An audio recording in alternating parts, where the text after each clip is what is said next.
కానీ నీకు అర్థమైంది, సహేతుకంగా మీరు చెప్పగలిగి నేను కరెక్ట్ మార్గంలోకి వచ్చాను, నా ఏ ప్రశ్నకైనా సమాధానం చెప్పగలిగి మతంలోకి ధర్మంలోకి వచ్చానని ఒక్క నమ్మకం చెప్పండి, మన కన్విన్స్ చేసేది అందరూ ఆ మతం పెట్టుకోవచ్చు. కానీ ఇక్కడ సెల్ఫ్ ఎంప్లాయ్మెంట్ స్కీమ్, ఒక తెలివిగలవాడు, ఒక భాష ఉన్నవాడు, ఒక వచస్సు ఉన్నవాడు ఏదో తోచిందేదో మాట్లాడి నాలుగు లౌకికమైన మాటలు కలబోసి చెప్పి దానికి ప్రామాణికత లేకుండా వాళ్ళని మోసం చేయడానికి అవి రాసుకుంటే నూనె రాసుకుంటే ఇక్కడ అసలు ఏం చెప్పండి, నూనె రాసుకుంటే తగ్గండి. నమస్తే అండి. బైబిల్ లేదా ఖురాన్ ఇవన్నీ ప్రామాణికత లేని గ్రంథాలు. ఒక భగవద్గీత మాత్రమే కర్మ సిద్ధాంతం గురించి లేదా మరియు ప్రామాణికత కలిగినటువంటి గ్రంథము అని అంటున్నారు. ఏంటి సార్? భక్త ప్రభువాదుల వారు, ఇస్కాన్ టెంపుల్ వ్యవస్థాపకులు, వారేమన్నారంటే 3 మత గ్రంథాలు కూడా పరమ సత్యము గురించి వివరిస్తున్నాయి అని చెప్తున్నారు. భక్త ప్రభువాదుల వారి కంటే మీరు గొప్పవారు అనుకుంటున్నారా? ఏమో, మీరే ఆలోచించుకోండి. ఇంతకు కర్మ సిద్ధాంతం ఏం చెప్తుంది సార్? నువ్వు ఏది విత్తే దాన్నే కోస్తావు, ఆ పంటనే కోస్తావు. క్లియర్గా బైబిల్ కూడా అదే చెప్తుంది సార్. గలతీయుల్లో నీవు విత్తినదే కోస్తూ నాయనా అని.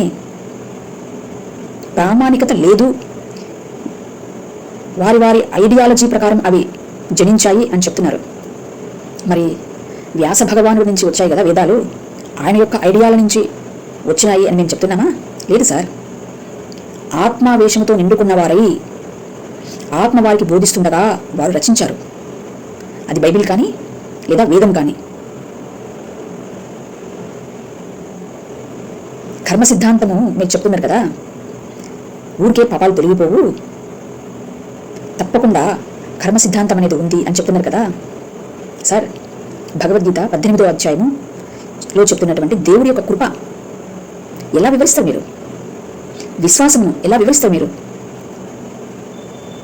సర్వధర్మాన్ని పరిత్యజించినప్పుడు, సంపూర్ణ శరణాగతి కోరినప్పుడు పాపము వలన వచ్చేటువంటి మరణం నుంచి నేను విడిపిస్తాను అని భగవద్గీత చెప్తుంది కదా. ఇక్కడ ఏమైంది కర్మ సిద్ధాంతం? అయ్యా, పాపుల కోసం రక్తం పెట్టడానికి వచ్చాడు. రక్తం అనగా ప్రాణము.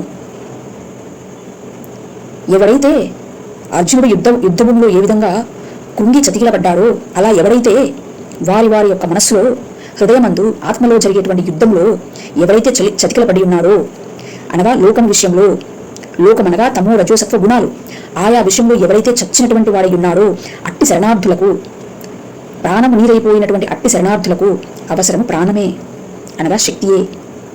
ఏ శక్తి? ఏ ప్రాణము? పాపమునకు నిర్ణయించినటువంటి మృత్యువును జయించినటువంటి ప్రాణమై ఉండాలది.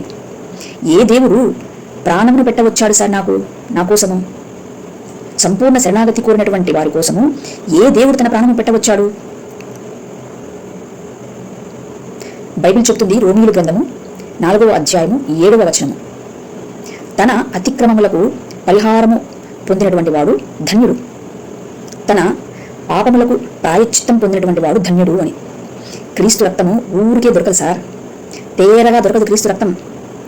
నేను చేసినటువంటి అతిక్రమములకు తప్పకుండా నేను మూల్యం చెల్లించుకోవాలి. అట్టి స్థితిలో పరిస్థితులకు లేదా కాలం విధించేటువంటి పరిస్థితులకు నేను ఒబే అయిపోతూ కనికర హృదయం కలిగినటువంటి జీవన విధానం చేస్తూ ఉన్నప్పుడు కర్మ ఒక్కసారిగా నెత్తిన పడినప్పుడు నా ప్రాణము నీరైపోతుంది సార్.